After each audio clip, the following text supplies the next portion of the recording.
Hi, my name is Lily, and I will be performing alongside Breed a scene from The Importance of Being Earnest, where Cecily and Gwendolyn meet for the first time. Pray let me introduce myself to you. My name is Cecily Cardew. Cecily Cardew. What a very sweet name. Something tells me that we are going to be great friends.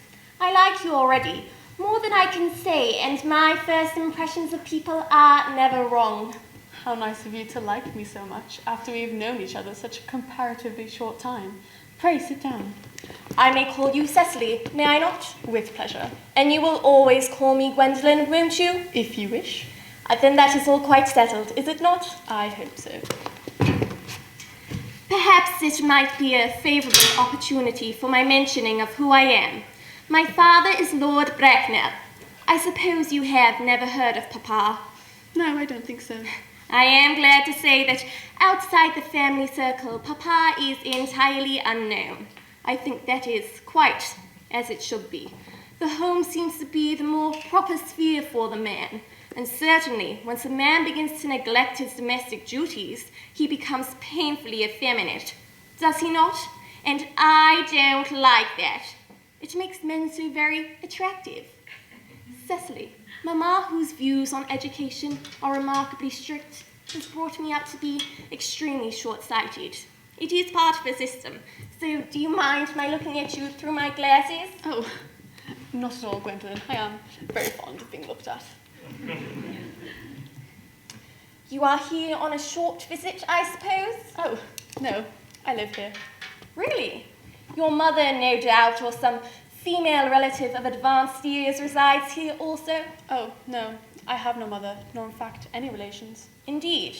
My dear guardian, with the assistance of Miss Prism, has the arduous task of looking after me. Your guardian? Yes, I am Mr. Worthing's ward. Oh, that is strange. He never mentioned to me that he had a ward. How secretive of him. Oh, he grows more interesting hourly. I am not sure, however, that the news has inspired me with feelings of unmixed delight. I am very fond of you, Cecily. I've liked you ever since I met you, but I am bound to state that now that I know that you are Mr. Worthing's ward, I cannot help feeling I wish you were, well, just a little older than you seem to be, and not so quite very alluring in appearance. In fact, if I may speak candidly... Pray do. I believe that whenever one has anything unpleasant to say, one should always be quite candid. Well, to speak with perfect candour, Cecily, I wish that you were fully 42, and more than usually plain for your age. Ernest has a strong, upright nature. He is the very soul of truth and honour. Disloyalty would be as impossible to him as deception.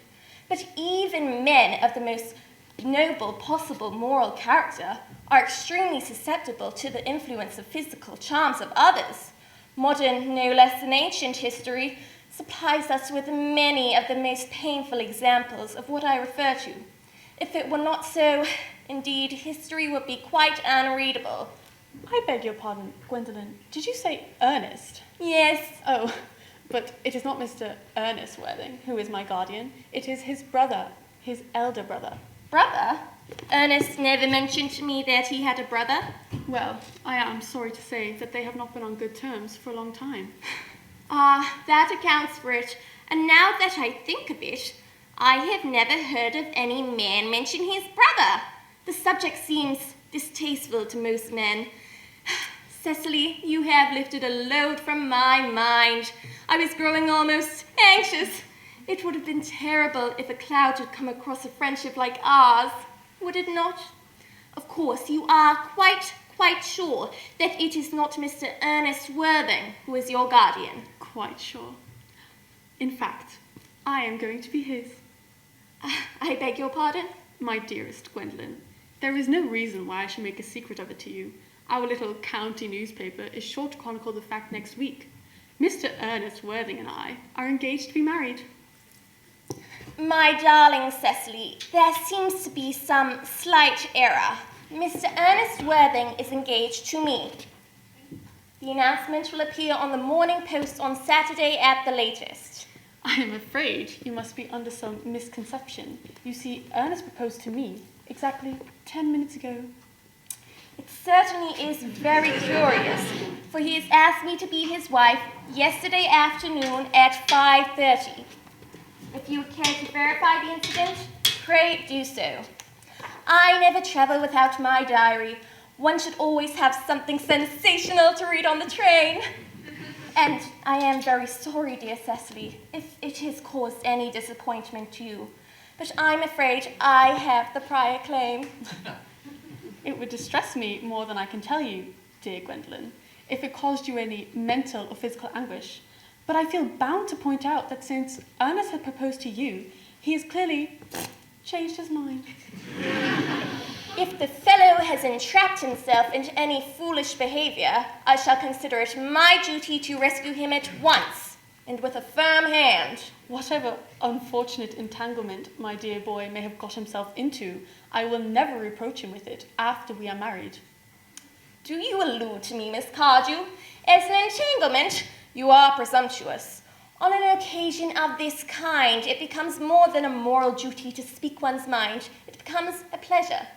Do you suggest, Miss Fairfax, that I entrapped Ernest into an engagement? How dare you? This is no time to be wearing the shallow mask of manners. When I see a spade, I call it a spade. Hello, my name's Isabel, and this is an extract from The Devil Wears Prada. Miranda Priestley speaking. This stuff? Oh, okay, I see. You think this has nothing to do with you. You go to your closet and you select out, oh, I don't know, that lumpy blue sweater, for instance, because you're trying to tell the world that you take yourself too seriously to care about what you put on your back. When really, what you don't know is that that sweater's not just blue. It's not turquoise. It's not lapis. It's actually cerulean. And you're also blindly unaware of the fact that in 2002, Oscar de la Renta did a collection of cerulean gowns. And then I think it was Yves Saint Laurent, wasn't it, who showed cerulean military jackets? And then cerulean quickly showed up in the collections of 8 different designers. Then it filtered down through the department stores and ended up in some tragic, casual corner where you, no doubt, fished it out of some clearance bin.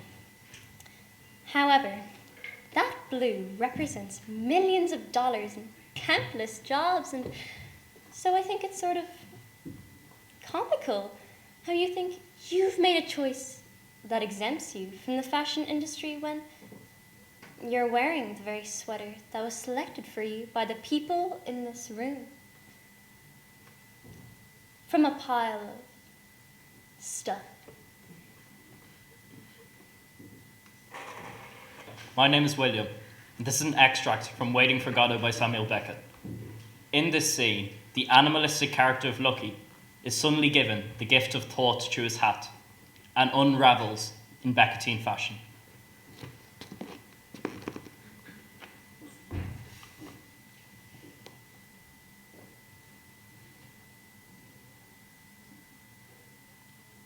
Given the existence as uttered forth in the public works of Puncher and what man, of a personal God, with white beard, outside time, without extension, who from the heights of divine Athambia, divine aphasia, divine Aphambia loves us dearly, with some exceptions, for reasons unknown, but time will tell, and who suffers still, like the divine Miranda, with those who, for reasons unknown, but time will tell, are plunged in torment plunged in fire, whose fire flames if that continues, and who can doubt it, will fire the firmament, that is to say, blast hell to heaven. So blue and still and calm. So calm, with a calm which, even though intermittent, is better than nothing but not too fast.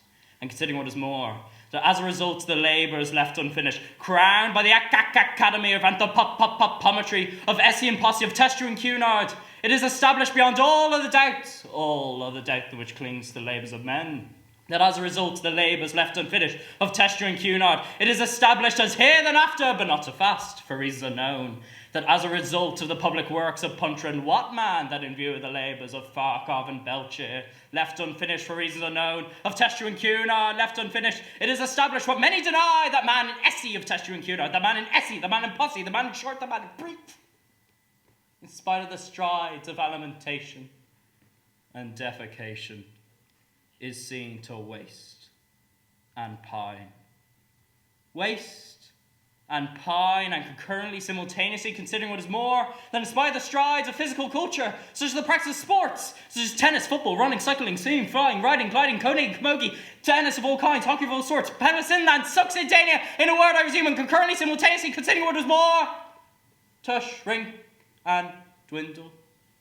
In spite of the tennis, I resume flying, gliding, golf over 9 and 18 holes, tennis of all kinds, hockey of all sorts, penicillin and succedaneia. In a word, I resume in facum, pacum, fulum, clappum, namely concurrently, simultaneously, considering what is more than in spite of the strides of physical culture, to shrink and dwindle, on, in short and fine, on, about a stones. Who could doubt it, but not so fast? Who could doubt it? I resume, namely concurrently, simultaneously, considering what is more, in fulum, clappum, the debt loss per capita since the death of Bishop Berkeley, being to the tune of 1 inch 4 ounce per capita, by and large, more or less, approximately, to the nearest decimal, more or less, good measure, round figure, stark naked to the stocky feet in Connemara, in a word for reason, no matter what matter, the facts are there. And considering what is more, much more grave than the light to the labours lost of Simon and Peterman, what is grave, much more grave than the light to the labours lost of Simon and Peterman, than in the plains, and the mountains, and the seas, by the rivers, running water, running fire, where the air is the same in the earth, and then namely the air and the earth and the sea, and the earth, the abode of stones, in the great deep, the great cold, the great dark, alas, in the year of our Lord 600 and something, in the air and the earth and the sea, and the earth, on sea, on lands, and in the air, resume for reason unknown, in spite of the tennis, on, the beard, the flames, the tears, the scones, on, the facts are there, but time will tell, on, short and fine, on, about a stones, who can doubt it, but not so fast, who can doubt it, on, the beard, the flames, on, the skull, that skull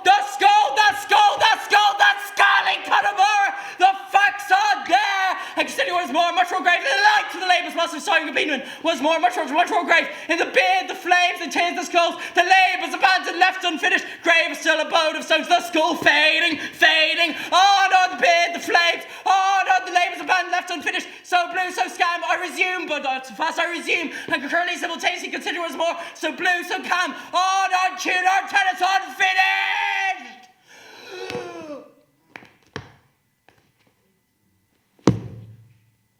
Unfinished. Hello, my name is Ashlyn, and today I'll be performing a scene from Roses Are Red.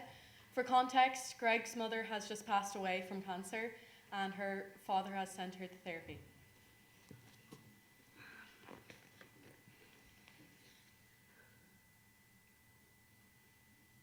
You understand?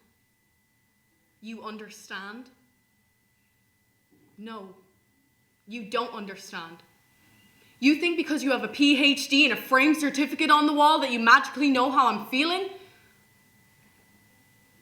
What a load of crap. You're just doing your job, making your money. I bet you've never cared about anybody in your life. Well, I do. I care too much. That's why I'm going crazy. I feel like I'm losing my mind.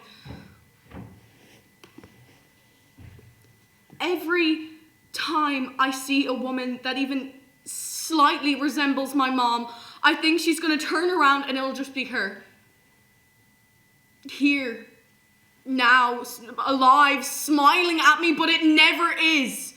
I wake up in the middle of the night, drenched in sweat, screaming, yesterday I put my fist through a window and smashed it into pieces. My mom is dead. She's dead, and I can't even cry. Because if I do, it means that I really accept that she's gone forever. And I don't want to do that. I can't do that. Can you understand that? I can't let my mom be gone.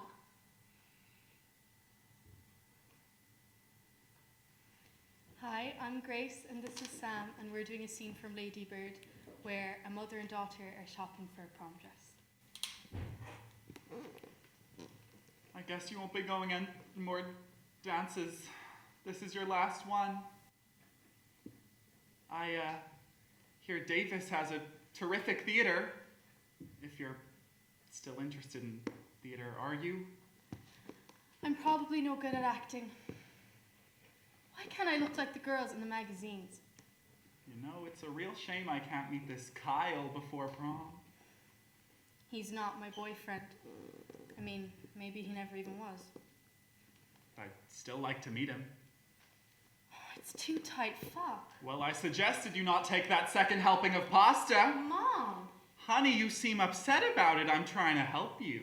Mom, you're giving me an eating disorder. I wish I could get an eating disorder.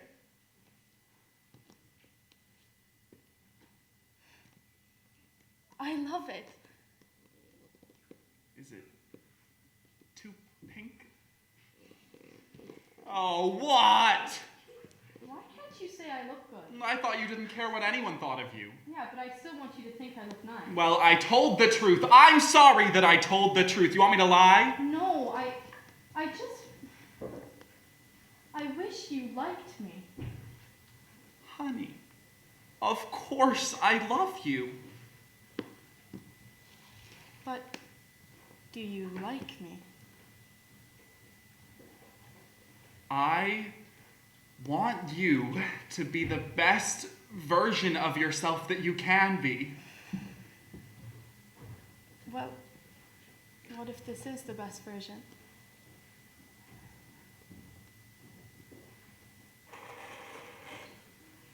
I'm Maya, and this is an extract from Jane Eyre. For context, it's Jane speaking to Mr. Rochester just before leaving. I must go. You said so yourself. I see the necessity of departure, and it is like looking at the necessity of death. Do you think I can stay to become nothing to you? Do you think I'm an automation, a machine without feelings? Do you think because I'm poor, obscure, plain and little, I'm soulless and heartless? You think wrong. I have as much soul as you and full as much heart. And if God had gifted me with some beauty and much wealth, I would have made it as hard for you to leave me as it is for me now to leave you. I'm not talking to you now through the medium of custom, convention, ailities, nor even mortal flesh. It is my spirit that addresses your spirit. Just as if both had passed through the grave and we stood at God's feet equal, as we are. Yes, so. And yet not so. You're a married man, wed to one inferior to yourself, one to whom you have no sympathy, no love. I have seen you sneer at her and belittle her, and I would scorn such union. Don't you see? I'm a free human with an independent will. I am no bird, and no net will ensnare me, and therefore I am better than you. Hi, I'm Charlie, and this is an extract from The Telltale Heart by Edgar Allan Poe.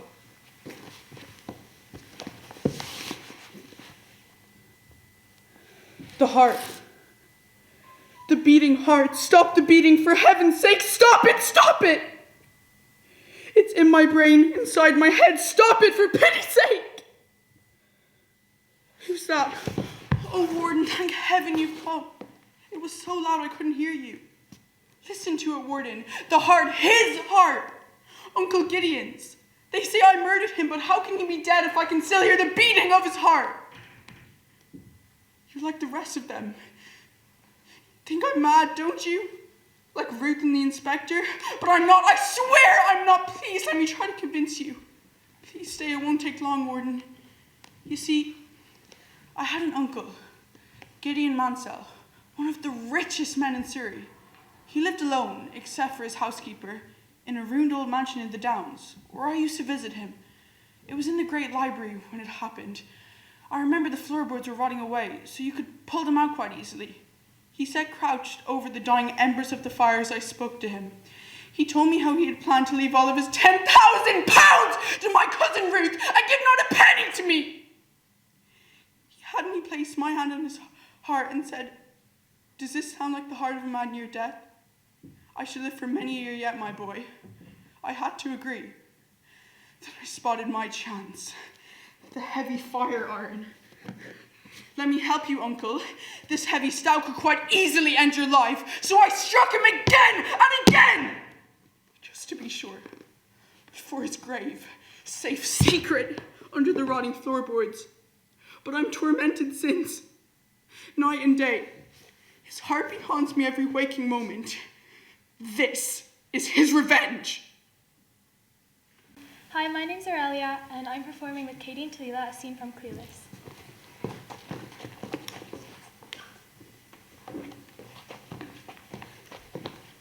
Oh, hey, you're home. Hey, how does it feel to have your license? I wouldn't know. I failed. Oh, bummer. And Josh, spare me the lecture on how driving is such a big responsibility. You can't BS your way through it, okay? I didn't say anything. I know what you're thinking. Bye. Look, I'm really sorry about your test and everything, but I'm really glad you're here. There's something I gotta do, and I really need you here when I do it. What is that? This is a bunch of stuff that reminds me of Hutton, but I want to burn it because I'm so totally over him. Like what stuff? Well, like little souvenirs I kept. Like, remember that time at the Val party when the clog knocked me out and he ran and got a towel of ice to heal me? Yeah. Well, I didn't tell you at the time, but I kept the towel. You're kidding. No. And remember that time, remember that song that played when we danced? You know that one that goes rolling with the homies? Yeah. Well, I got the tape and I listened to it every single night. Don't burn that. Okay. Look, Ty, I'm really happy for you, but what brought you on this surge of empowerment? Well, it's like I met this guy who is so totally awesome. He makes out and look like a complete loser. That is so great. Look, you gotta help me get Josh. Get Josh what? Well, you know what I mean. Like, I like him.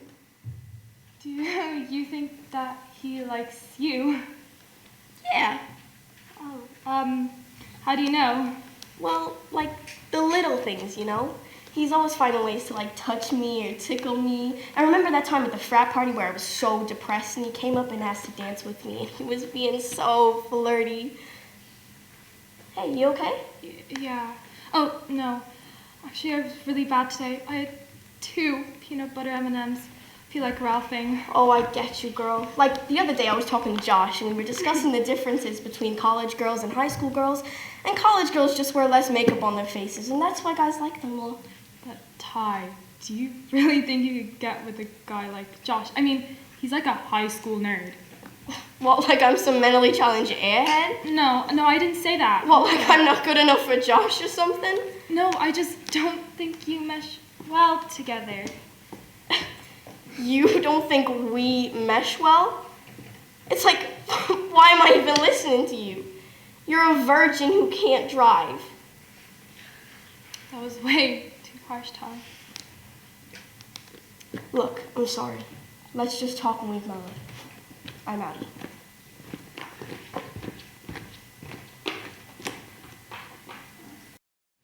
Hi, my name is Angus, and this is an extract from the film A Few Good Men. You can't handle the truth! Son, we live in a world that has walls, and those walls have to be protected by men with guns. Who's gonna do it? You, Lieutenant Weinberg? I have a greater responsibility than you could possibly fathom. You weep for Santiago and you curse the Marines. You have that luxury of not knowing what I know. That Santiago's death, while tragic, probably saved lives, and that my existence, while grotesque and incomprehensible to you, saves lives.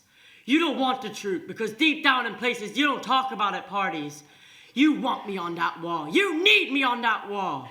We use words like honor, code, loyalty. We use these words as the backbone of a life spent fighting for something. You use them as a punchline. I have neither the time nor the inclination to explain myself to a man who rises and sleeps under the blanket of the freedom that I provide and then questions the manner in which I provide it. I would rather you just said thank you and went on with your day. Otherwise, I suggest you pick up a weapon and stand a post. Either way, I don't give a damn about what you think you're entitled to. I'm Grace, and this is a monologue from Once Upon a Bride, There Was a Forest. What happens when you lose your voice? Instead of talking, you choke up like you're going to cry all the time. Just to relieve the pressure of all the things you cannot say. And you can't even remember why it is you cannot say them. You tell yourself they were stupid anyway. Probably they would have revealed you as the fool you already are. Unfit for human understanding. Unfit for human conversation. Unfit for human anything. So, better to be silent. Better to stick your head in an oven or in a bowl of water. Breathe in water instead of air. Or in a pillow. Fill yourself with something different. Gas. Water. Feathers. Anything to fill this awful empty. Anything.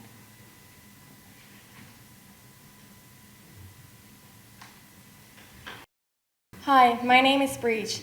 This is an extract from Little Women. Amy March speaking. I've always known that I would marry rich. Why should I be ashamed of that? Well, I believe that we have some power over who we love. It isn't just something that happens to a person. Well, Laurie, I'm not a poet. I'm just a woman. And as a woman, I have no way to make money, not enough to earn a living and support my family. And even if I had my own money, which I don't, that would belong to my husband the moment we got married. If we had kids, they would be his, not mine. They would be his property. So, Laurie, don't sit there and tell me that marriage isn't an economic proposition, because it is. And it may not be for you, but it most certainly is for me.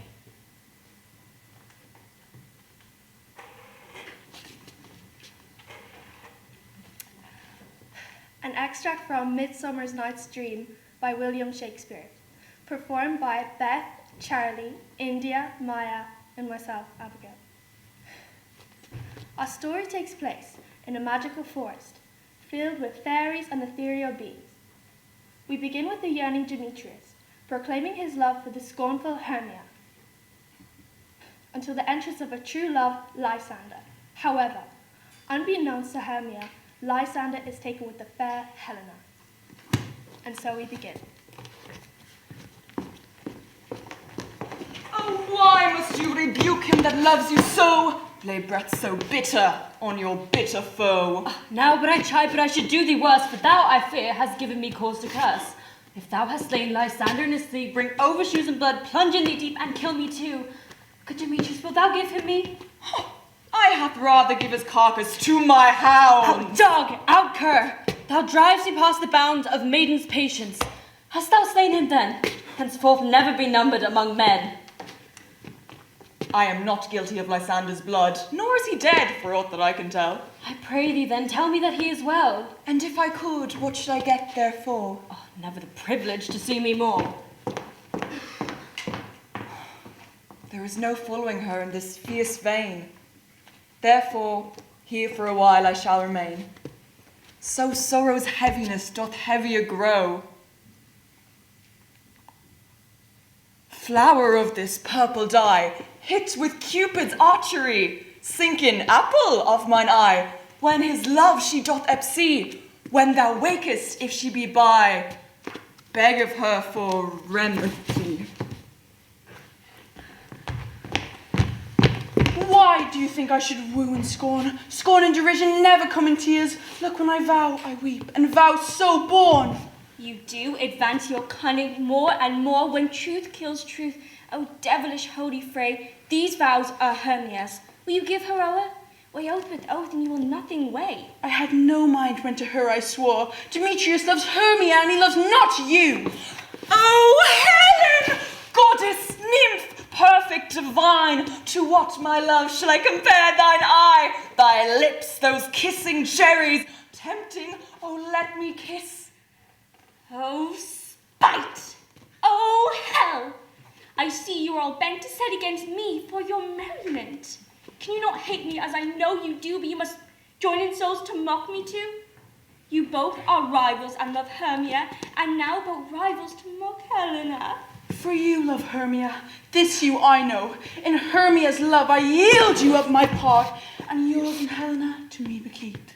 Whew, keep thy Hermia, I will none.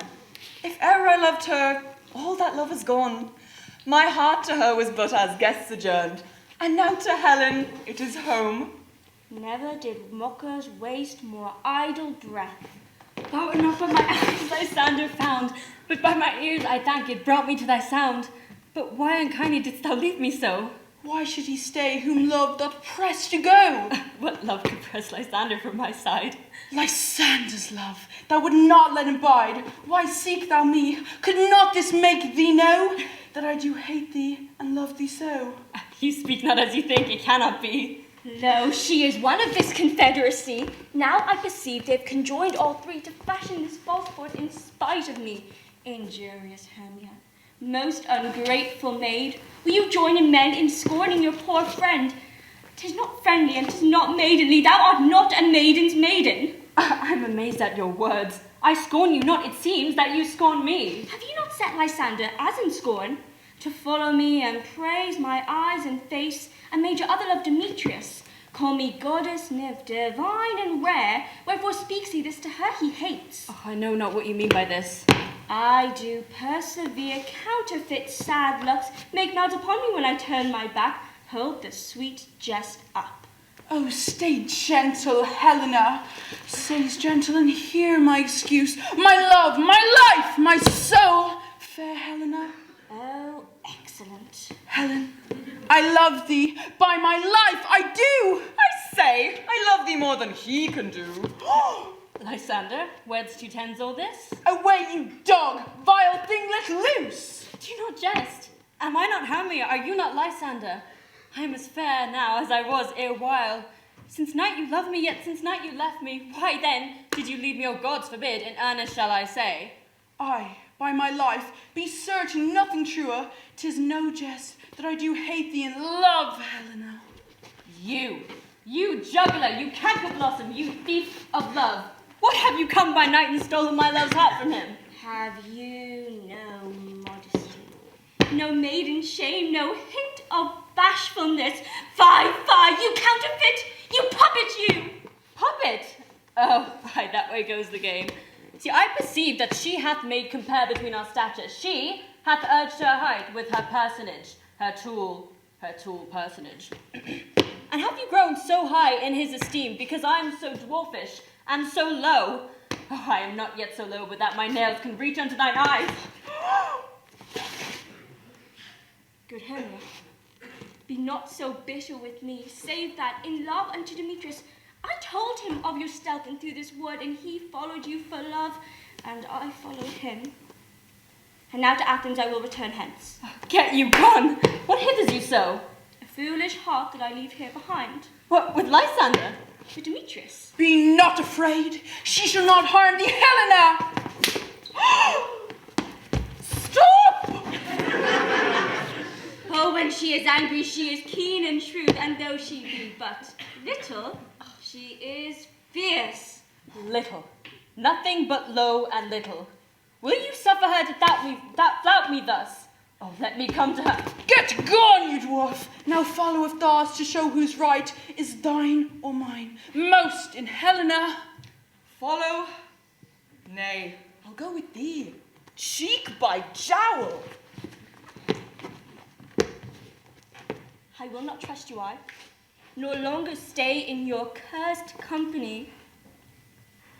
Your hands than mine are quicker for a fray. My legs are longer, though, to run away. I'm amazed. I don't know what to say. Hi, my name is Isla, and I'm going to be doing an extract from Pride and Prejudice. Lydia speaking. What do you think of me, Mama? A married woman and just 16? I must tell you all about it. Well, we were married in St. Clement's. It was all settled. We should be there for 11 o'clock. But when the day came, I was in such a fuss. I was worried something might happen to put it off. And there was my aunt, all the time while I was dressing, preaching away, just as if she was reading a sermon. However, I did not hear above one word in 10. As we arrived at the church, there was my dear Wickham in his blue coat and Mr. Darcy in his brown one. You see, Mr. Darcy was to be the best man. Oh dear, I forgot. I was not to say a word about Mr. Darcy being there. Wickham would be so angry if you knew I had told you. Oh well.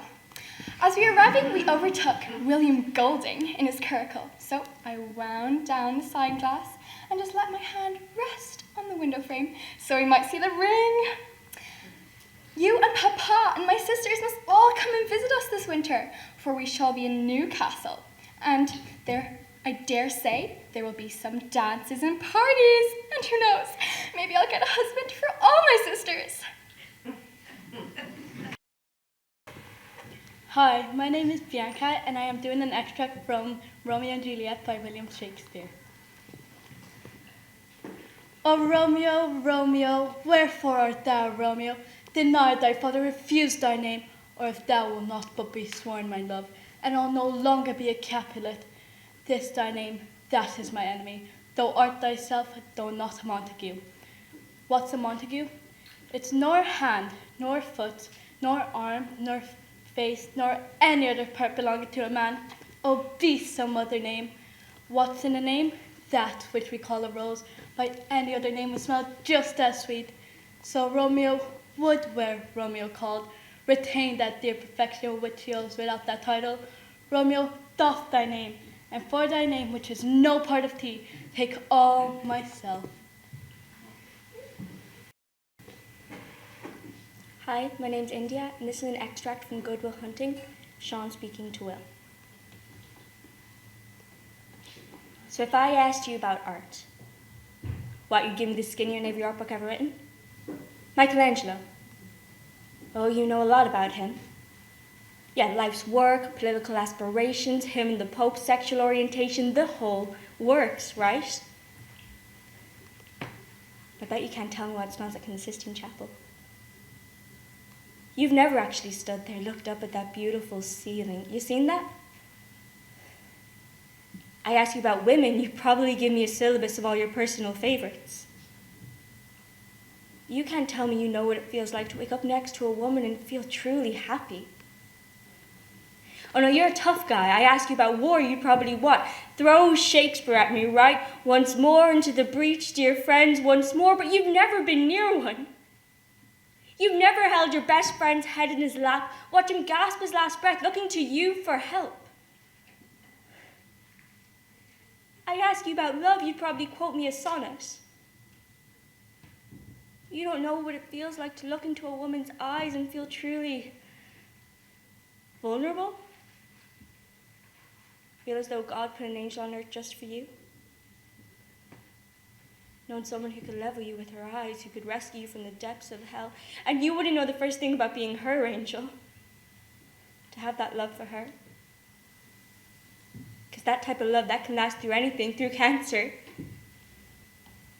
You wouldn't know the first thing about sitting up in a hospital room day after day because the doctors could see in your eyes the terms visiting hours didn't apply to you. You don't know about real loss because that only happens when you love someone more than yourself. I don't think you've ever dared to love anyone that much. I look at you. I don't see a smart, confident guy. I see a cocky, scared, shitless kid, but you're the genius, Will. No one can deny you that. No one could possibly understand the depths of you. But you see one painting of mine and you ripped my fucking life apart. You're an orphan, right? Do you think I know the first thing about how hard your life's been, what you've been through, who you are, because I read Oliver Twist? Does that encapsulate you? Personally, I don't really give a shit about all that because there's nothing I can't learn from you I can't read in some fucking book. Unless you want to talk about you, the real you, who you are, then admittedly I'm fascinated, I'm in. But you don't want to do that, do you? You're terrified of what you might say. It's your move, Chief. Hi, I'm Beth, and this is an extract from Chicago. Velma Kelly speaking. My sister Veronica and I had this double act, and my husband Charlie traveled around with us. Now, for the last number in our act, we do these 20 acrobatic tricks in a row. 1, 2, 3, 4. Splits, spread eagles, backflips, flip-flops. One right after the other. Well, this one night we were in Cicero. The three of us sitting up in a hotel room, boozing and having a few laughs. And we ran out of ice, so I went to get us some. I come back, open the door, and there's Veronica and Charlie doing number 17, the spread eagle. Well, I was in such a state of shock, I completely blacked out. I can't remember a thing. It wasn't until later, when I was washing the blood off my hands, I even knew they were dead. Hi, I'm Molly, and I will be performing a scene from The Importance of Being Earnest with Charlie, where Lady Blacknell is meeting Jack Worthing for the first time. You may take a seat, Mr. Worthing. Thank you, Lady Bracknell, but I prefer standing. I'll have you know that you are not down on my list of eligible young men. However, I'm quite ready to enter your name should your answers be what a truly affectionate mother requires. Do you smoke? Well, yes, I must admit I smoke. I'm glad to hear it. A man should always have an occupation of some kind. There are far too many idle men in London as it is. How old are you? 29. A very good age to be married at. I have always been of opinion that a man willing to get married should know either everything or nothing. Which do you know? Well, I know nothing, Lady Bracknell. I'm pleased to hear it. I do not approve of anything that tampers with natural ignorance. Fortunately, in England at any rate, education produces no effect whatsoever. What is your income? Between 7,000 and 8,000 a year. In land or in investments? In investments, chiefly. That is satisfactory. What between the duties extracted from one during one's lifetime and the duties extracted of one after one's death, land has ceased to be a profit or a pleasure. That's all that can be said about land. Well, I own a country home, but I don't depend on that for my real income. A country home? How many bedrooms? Well, that point can be cleared up afterwards. You have a townhome, I hope? A girl with simple, unspoiled nature like Gwendolen could hardly be expected to reside in the country. I own a house in Belgrave Square, and is let by the 8th Lady Bloxham. Of course, I can get it back at any moment, with 6 months' notice. Lady Bloxham? I don't know her. She goes around very little. She is considerably advanced in years. Nowadays, that is no guarantee of respectability of character. What number in Belgrave Square? 149. The unfashionable side. I thought there was something. However, that could easily be altered. The fashion or the side? Both, if necessary, I presume. What are your politics? I'm afraid I don't have any politics. I'm a liberal unionist. Oh, they count as Tories. They dine with us, or come in the evening at any rate. Now, to minor matters, are your parents living? I've lost both my parents. To lose one parent, Mr. Worthing, may be regarded as a misfortune. To lose both looks like carelessness. Who was your father? He was evidently a man of some wealth. I'm afraid I really don't know. You see, I said I lost my parents, but they really lost me. I was found. Found? Yes. The late Mr. Thomas Cardew found me and gave me the name of Worthing. He has a ticket in his pocket with a seaside resort of Worthing. And where did this charitable gentleman who had a first-class ticket to the seaside resort find you? In a handbag. A handbag? Yes, Lady Bracknell, a handbag. An ordinary leather black handbag. And in what locality did this Mr. Thomas Cardew come across this ordinary handbag? In the cloakroom at Victoria Station. It was given to him a mistake for his own. The cloakroom at Victoria Station? Yes, the Brighton line. The line is immaterial, Mr. Worthing. I confess I feel somewhat bewildered by what you've just told me. To be born, or at any rate bred in a handbag, seems to me to display a contempt for the ordinary decencies of family life.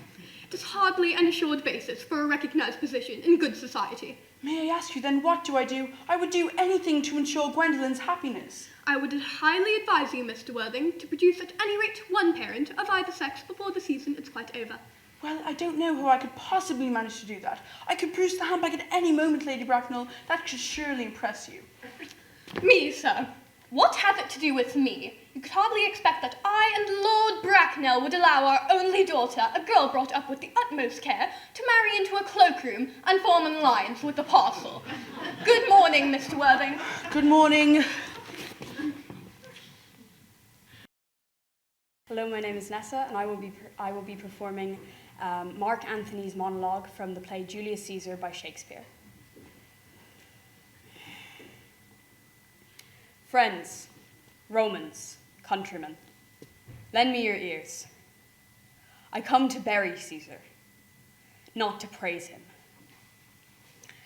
The evil that men do lives after them. The good is often interred with their bones. So let it be with Caesar. The noble Brutus hath told you Caesar was ambitious. If it were so, it was a grievous fault, and grievously hath Caesar answered it. Here, under leave of Brutus and the rest, for Brutus is an honourable man. So are they all honourable men. Come I to speak at Caesar's funeral. He was my friend, faithful and just to me, yet Brutus says he was ambitious. And sure, Brutus is an honourable man. Did Caesar seem ambitious? When the poor have cried, Caesar hath wept. Ambition should be made of sterner stuff. Yet Brutus says he was ambitious. And sure, Brutus is an honourable man. You all did see that on the Lupercal, I thrice presented him a kingly crown, which he then did thrice refuse. Was this ambition? Yet Brutus says he was ambitious, and sure, Brutus is an honourable man. I speak not to disprove what Brutus spoke, but I am here to speak of what I do know. You all did love him once, not without cause. What cause withholds you? To mourn for him? Bear with me. My heart is there in the coffin with Caesar, and I must wait until it returns to me. Hi, my name is Tallulah McManus, and this is an extract from William Shakespeare's Romeo and Juliet. Juliet speaking. The clock struck 9 when I did send the nurse. In half an hour, she promised to return. Perchance she cannot meet with him? No, that's not so. Ugh, she is lame. Love's herald should be thoughts, which 10 times faster glide than the sun's beams, driving back shadows over lowering hills. Therefore do nimble pinion doves draw love, and therefore hath the wind-swift Cupid wings. Now is the sun upon the highmost hill of this day's journey, and from 9 till 12 is 3 long hours, and yet she has not come. Had she affections and warm youthful blood, she'd be as swift in motion as a ball. My words would bandy her to my sweet love, and his to me. But old folks, many fain as they were dead, unwieldy, slow, heavy, and pale as lead. Oh God, she comes. Honey nurse, what news? Hast thou met with him? Send thy man away. Hi, my name's Aurelia, and I'll be performing an extract from Clueless, Share Speaking. Everything I think about and everything I do is wrong. I was wrong about Elton. I was wrong about Christian. Now, Josh hates me. It's all just boiling down to one obvious conclusion. I'm just totally clueless. Oh, and this Josh and Ty thing is really wigging me more than anything. I mean, what is my problem? Ty is my pal. I should not begrudge her of a boyfriend? I just don't know anymore. What does she want with Josh anyway? He dresses funny, he listens to heavy rock, and he's awful at dancing. He's kind of a Baldwin, but what does he want with her? He can't be happy with her. Josh needs someone with imagination, someone to take care of him, someone who could laugh at his jokes, in case he ever makes any. Oh my God. I love Josh.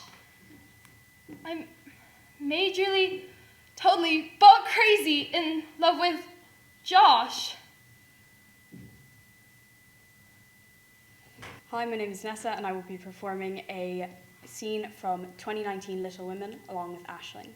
In this scene, Amy and Laurie are sitting together.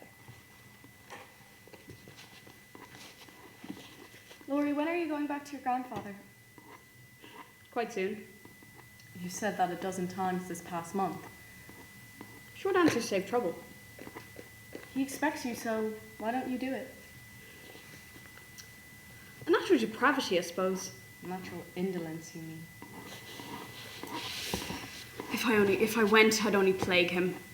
I might as well stick around and plague you a little longer. You can bear it. In fact, I think it agrees with you. What are you doing? I'm looking at you.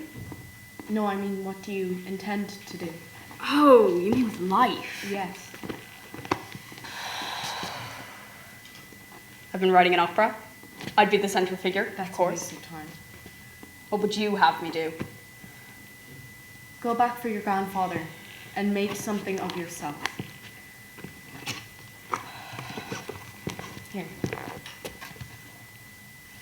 This is very good. When did you do this one? The day at the beach, when I met Fred for the first time. How is he? It's good. He's in London for 2 weeks on business.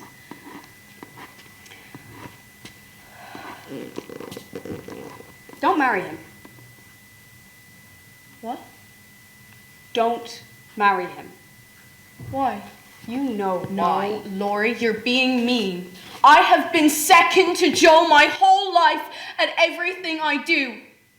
And I will not be the person you settle for just because you cannot have her. I won't do it. Not when I've spent my whole life loving you.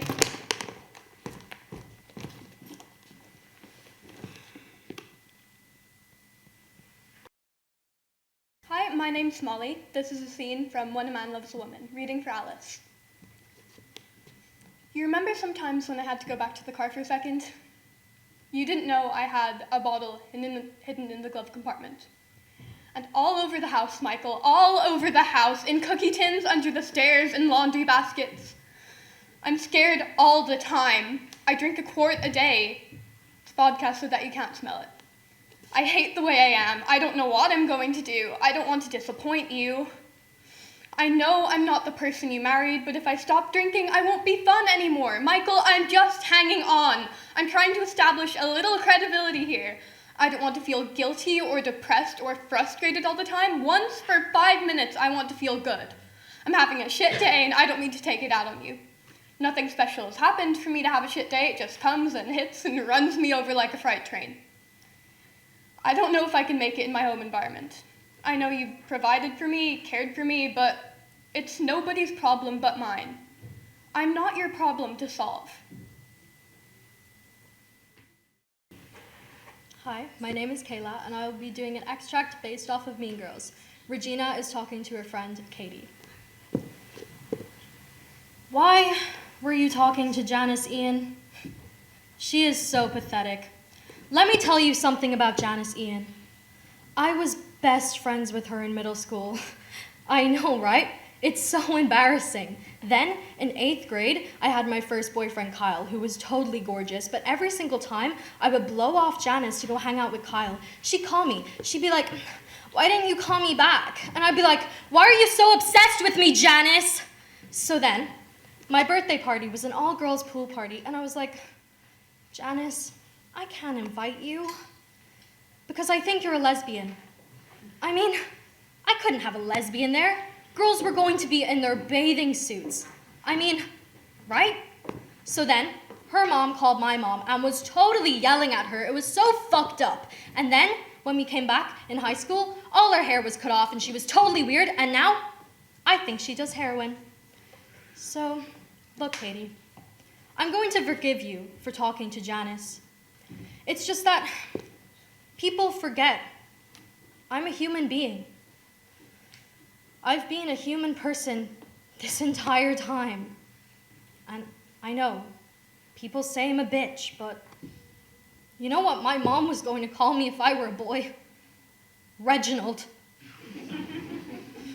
That's what my mom was going to call me if I were a boy. So honestly, I'd rather be a bitch. Hi, I'm Abigail. Me and Maya are going to be performing a scene from Little Women by Greta Gerwig. Context. In this scene, Joanna is talking to her mom in her attic a few days after her sister Beth has passed. She's also feeling regretful about rejecting Laurie. I hope I'm not disturbing your writing. I don't do that anymore. I can save her. You're much too lonely up here, Joe. Why don't you go back to New York and see your friend, what's his name, Friedrich? No. I ruined our friendship with my temper just as I ruin everything. Probably never see him again. Well, I doubt a sincere friend would be deterred. I wish that were true. If I were a girl in a book, this would all be so easy. I'd just give myself up to the world happily. Laurie's coming home. Oh, he is? Amy wrote me a letter. She was devastated about Beth, and Aunt March is very ill, so Laurie will be accompanying them home. That's good of him. What's wrong? I don't know. I'm normally quite content with my family. I don't understand it. Perhaps I was too quick in turning him down. Laurie. Do you love him? If he asked me again, I think I would say yes. Do you think he'll ask me again? But do you love him? I care more to be loved. I want to be loved. That is not the same as loving. I know. I just feel like women, they have minds and they have souls as well as just hearts. And they've got ambition and they've got talent as well as just beauty. And I'm so sick of people saying that love is just all a woman is fit for. I'm so sick of it. But I'm so lonely. And Beth is gone, and Amy's gone, and they're all gone, and I'm still here, and I don't know what I want. My name is Robin, and I will be performing a monologue from Confusion's Beryl Speaking. Thanks. Sorry, the man over there won't stop talking. I want to read this in peace. He just kept going on and on and on about his collections or something. I couldn't concentrate. And you definitely need all your concentration when you're trying to decipher handwriting like this. He must have been stoned out of his mind when he wrote it. Wouldn't be unusual. Look at it. He wants me to come back. Some hopes to him. He's sorry, he didn't mean to do what he did, he won't do it again, etc., etc. I seem to have heard that before. It's not the first time, I can tell you. And there's just no excuse for it, is there? Violence, I mean. Every time he loses his temper, there's just no excuse. A compound fracture, you know. That's what they told me. Right here, you can still see it to this day. 2 x-rays. I said to him when I got home, I said, "You bastard, you know what you did to my head?" He just stands there the way he does. "I'm sorry," he says. "Oh, I'm ever so sorry," I tell him. I said, "You're a bastard, you know, a right uncontrolled, bad-tempered bastard." And you know what he said to me? He said, "You call me a bastard one more time, and I'll smash your stupid face in," that's what he said. I mean, you just can't have a normal, civilized conversation with a man like that, can you? He's a right bastard. My friend Jenny, she says, "You're a loony. Leave him for God's sake. You're a loony." Who needs that? You tell me one person who needs that. Only, where do you go? I mean, he's got all my things, my personal things, all my everything. He's even got my bloody post office book. I'll finish up back there one day. You'll see. I must be out of my tiny mind.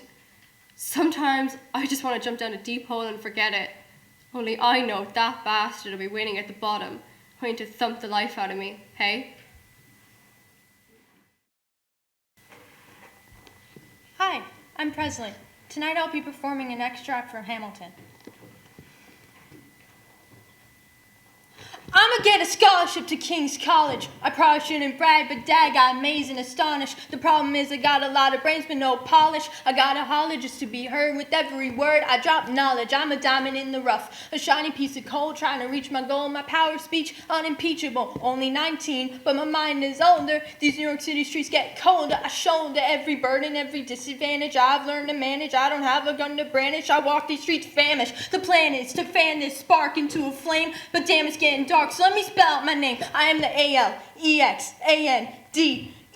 We are meant to be a colony that runs independently. Meanwhile, Britain keeps shitting on us endlessly. Essentially, they tax us relentlessly. And King George turns around, runs a spending spree. He ain't never gonna set his descendants free. So there will be a revolution in this century. And to me, don't be shocked when your history book mentions me. I will lay down my life if it sets us free. Eventually, you'll see my ascendancy.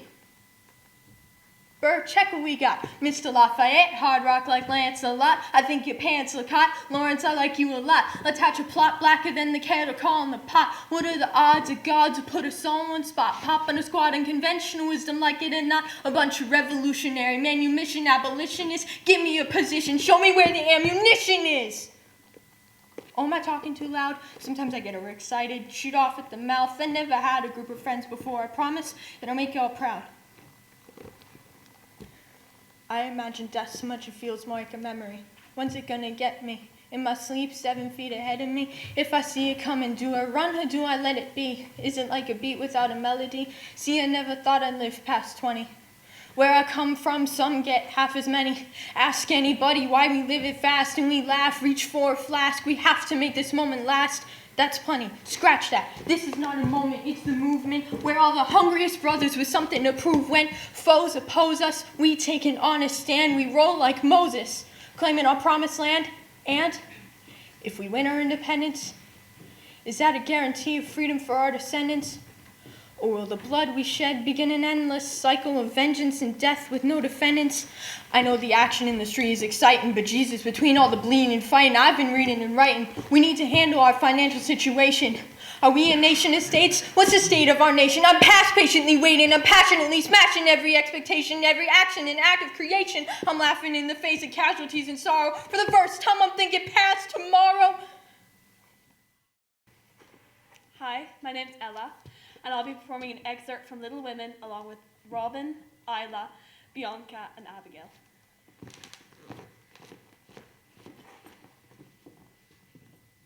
Joe, where are you? Do you like these garlands? They are beautiful. Merry Christmas, Rose. Merry Christmas! Joe, we've been up for hours. What have you been writing? I got carried away with our delicious revenge play last night. Poison. No poison, it's Christmas. Christmas will be Christmas without any presents. It's so dreadful to be poor. I don't think it's fair for some girls to have loads of pretty things and other girls to have nothing at all. At least we have father and mother and each other. We haven't got father, and we won't have him for as long as this war drags on. I wish I had heaps of money and plenty of servants so I'd never need to work again. Or you could be an actress on the boards. I could never be an actress. They're not all fallen women. I have lots of wishes, but my favorite one is to go to Paris and be a painter and paint the prettiest pictures in the world. That's what you want too, isn't it, Joe? To be a famous writer? Yeah, but it sounds so crass when she says it. Why be ashamed of what you want? I'm not. My wish is to have us all together in this house with father and mother. That's what I want. That is perfect. What about your music, Queen Beth? Oh, no. That is only for us. I don't need anyone else to hear it. You mustn't limit yourself, Beth. Mother proposed not having any presents this Christmas because our men are suffering in the army. We can't do much, but we should make our little sacrifices and we should do them gladly. Don't act like Mother just because she's not home. Don't, Joe. It's so boyish. That's why I do it. I detest rude, unladylike girls. Well, I hate pathetic little chits. My nose! Watch my nose! It's already no good. I know you don't care what I think, but you don't want your mother to find you like this, do you? Of course we care what you think. You're more family than wicked old Aunt Marge. Don't, Joe. Where is Marmee? Goodness only knows. Some poor creature came a begging and your mom went straight off to see what was needed. I wish she could choose to help people at a time more convenient to us. Joanna and I are very hungry. Dolls don't get hungry, Beth. I've rewritten the climax and we have to get it to memory. Amy, get the costumes. Okay. I have made a divine hat, and I painted those old shoes blue so they truly look like a princess's. And this melancholy piece I figured out is pretty good. Meg, wait until you see this new speech I've been writing. How do you write such splendid things, Joe? You are a regular Shakespeare. Not quite. Miss Michelangelo, can you please rehearse the fainting scene? You're as stiff as a poker. It's not my fault. I've never seen anyone faint before, and I don't fancy making myself all black and blue. If I can fall easily, I'll drop. If I can't, I shall fall into a chair and be graceful. I don't care if Hugo comes at me with a pistol. Hannah, I'm not acting. Well, I didn't even say anything. I knew what you were going to say and I'm not acting.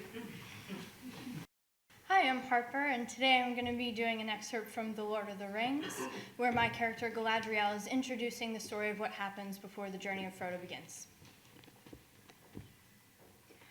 Iamar persteraen. The world is changed. Han mathon nen. I feel it in the water. Han mathon ned kai. I feel it in the earth. Ahan maston ned gwilleth. I smell it in the air. Much that once was is lost, for none now live who remember it. It began with the forging of the great rings. 3 were given to the elves, immortal, wisest and fairest of all beings. 7 to the dwarf lords, great miners and craftsmen of the mountain halls. And 9 rings were gifted to the race of men who above all else desire power. For within these rings was bound the strength and the will to govern each race. But they were all of them deceived, for another ring was made. Deep in the lands of Mordor, in the fires of Mount Doom, the Dark Lord Sauron forged in secret a master ring to control all others, and into this ring he poured his cruelty, his malice, and his will to dominate all life. one ring to rule them all. One by one, the free lands of Middle-earth fell to the power of the ring, but there were some who resisted. A last alliance of men and elves marched against the armies of Mordor, and on the very slopes of Mount Doom, they fought for the freedom of Middle-earth. Victory was near, but the power of the ring could not be undone.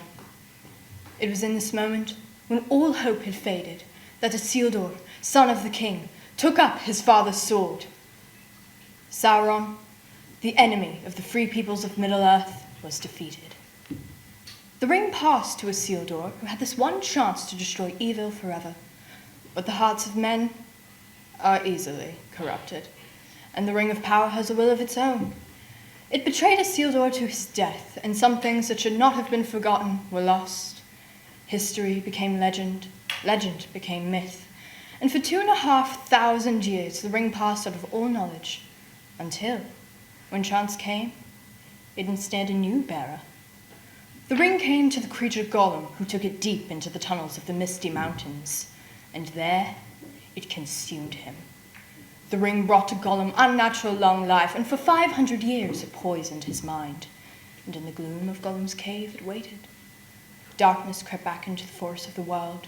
Rumor grew of a shadow in the east, whispers of a nameless fear, and the ring of power perceived its time had now come. It abandoned Gollum. But something happened then that the ring did not intend. It was picked up by the most unlikely creature imaginable, a hobbit, Bilbo Baggins of the Shire. For the time will soon come when hobbits will shape the fortunes of all. Hi, my name is Lily, and I'll be performing an extract from The Crucible, Mary Warren speaking. I am sick, Mr. Proctor. Pray hurt me not. I'm in the proceedings all day, sir. I had to sit for long hours in court. 4 judges and the king's deputy have come out of Boston to try the people as witches. The whole town's gone mad, I think. There be 39 in the jail now. Goody Osmond will hang, but not Sarah Good. Sarah Good confessed, you see. She confessed that she sometimes made a compact with Lucifer and wrote her name in his black book with her blood and bound herself to torment Christians till God's thrown down. Mr. Proctor, in open court, she near choked us all to death. She sent her evil spirit out. When she come into the court, I say to myself, I must not accuse this woman, for she sleep in ditches and so very old and poor. And then she sit there, denying, and I feel an icy coldness up my back, and the skin on my skull begin to creep, and I feel a clamp around my neck, and I cannot breathe air. And then I hear a voice, a screaming voice, and it were my voice. And all at once, I remember all the things she done to me. Last month, a Monday it was, she called to this very door, begging bread and a cup of cider. And when I turned her way empty, she mumbled, and I thought my guts would burst for 2 days after. And so I told this to Judge Hawthorne, and he say, what curse do you mumble that this girl should fall sick after turning you away? And she reply, no curse at all. I only say my commandments. I hope I may say my commandments. And so the judge say, recite first your commandments. And of the whole 10, she couldn't say a single one. She never knew no commandments, and they had her in a flat lie.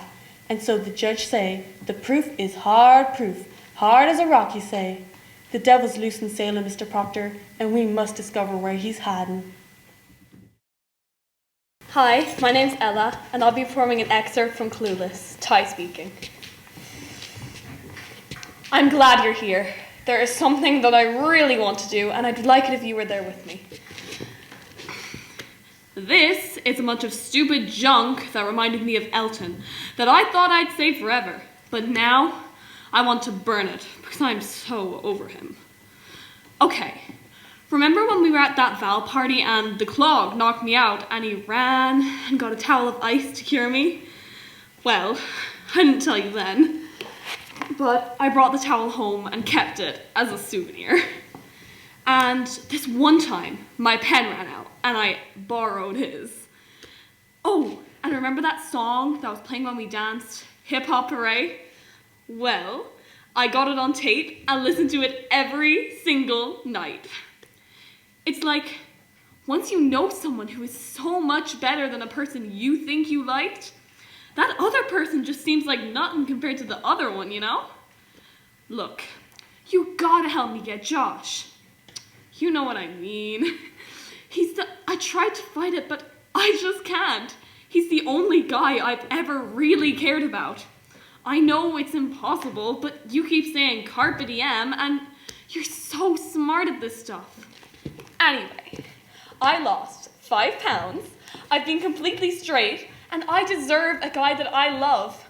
And it is all because of you, because you are such a good friend. My name is Sam. My fellow actors are Georgia, Katie, and Kayla, and we'll be performing a scene from The Devil Wears Prada. In this scene, new girl Andy is learning the ropes of her new job.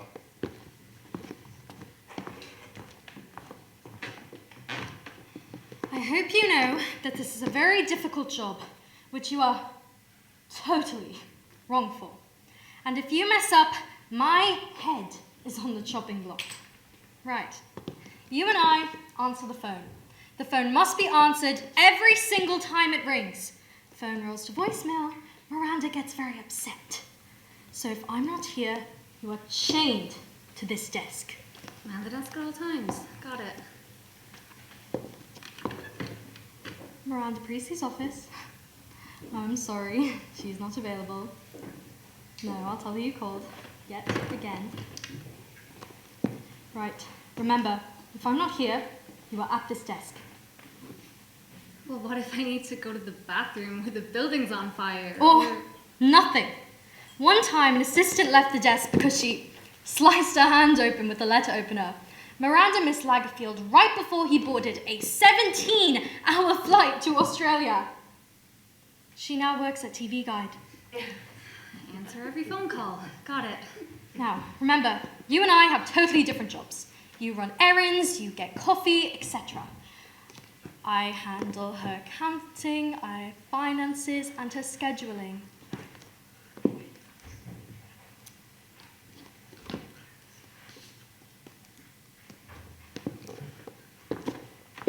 Emily?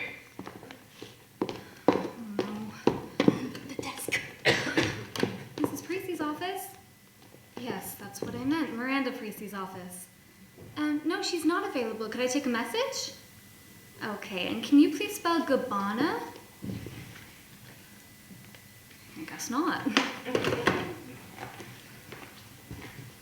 I guessed a 5.5. Oh, thank you, but I don't think I need those. I mean, Miranda hired me. She knows what I look like. Do you? Look, I'm not going to be working in fashion forever. I don't see a need to change anything about myself just because I have this job. Right, because that's what this multi-million-dollar industry's about. Inner beauty. Come on. Stand, watch, listen.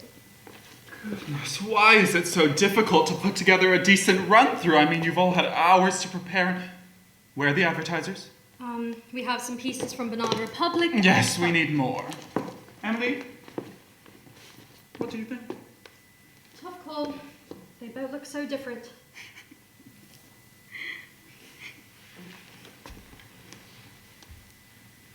Is something funny?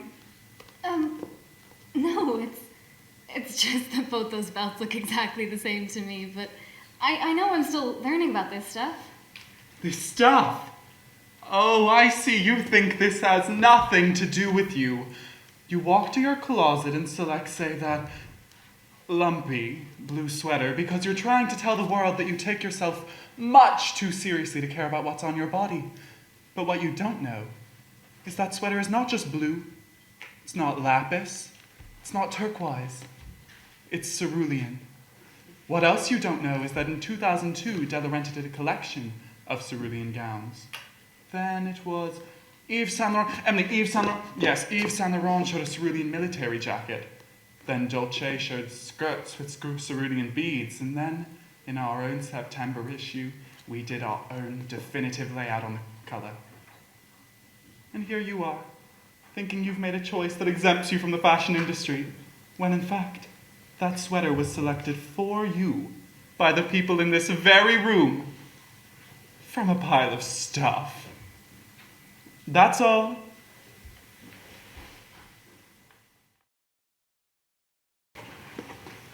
My name's Georgia, and I will be doing a piece from Barbie, speaking for Gloria. It is literally impossible to be a woman. Like, okay, you have to be thin, right? But not too thin. And you can't say that you want to be thin. You have to say that you want to be healthy, but you also have to be thin. And you have to have money, but you can't ask for money, because that's crass. You have to be a boss, but you can't be mean. You have to lead, but you can't squash other people's ideas.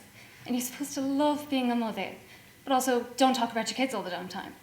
And you have to be a career woman, but also always be looking out for other people. And you have to answer for men's bad behavior, which is insane, but if you point that out, then you're accused of complaining. And you have to stay pretty for men, but not so pretty that you tempt them too much, or God forbid you threaten other women, because you're supposed to be part of the sisterhood. But also, always stand out, and always be grateful. But never forget that the system is rigged, so find a way to acknowledge that. But also always be grateful. You have to never get old. Never be rude, never show off, never be selfish, never fall down, never fail, never show fear, never get out of line. It's too hard, it's too contradictory, and nobody gives you a medal or says thank you. And it turns out, in fact, that not only are you doing everything wrong, but also everything is your fault. I'm sick and tired of watching myself and every single other woman tying herself into knots so that people will like us.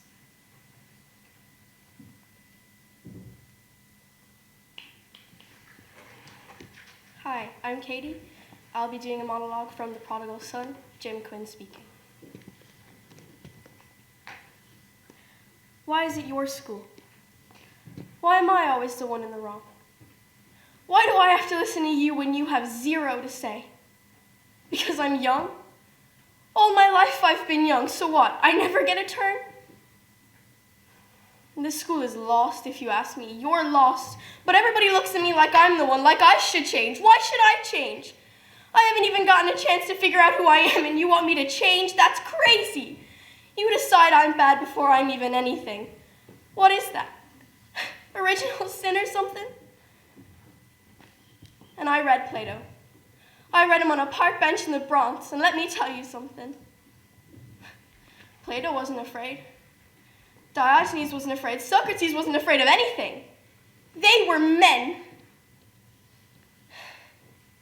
Why are you the headmaster and I'm the student? Do you understand? I have to earn your respect, but you don't have to earn mine. It's you that wants the A before I even start, but when I say the same thing, I'm crazy. I'm nuts, right? And I'm not going to cry. I'm going to find my place in this world. You count on it. And this school has been a miracle for me. But not because of you. Because of somebody. Mr. Hoffman finally saw me. And even bigger than that. A person, a grown man decided I was good before I was good. And you want to throw me out of that? Well, you know what I have to say to you? I've never met your God. And I don't want to.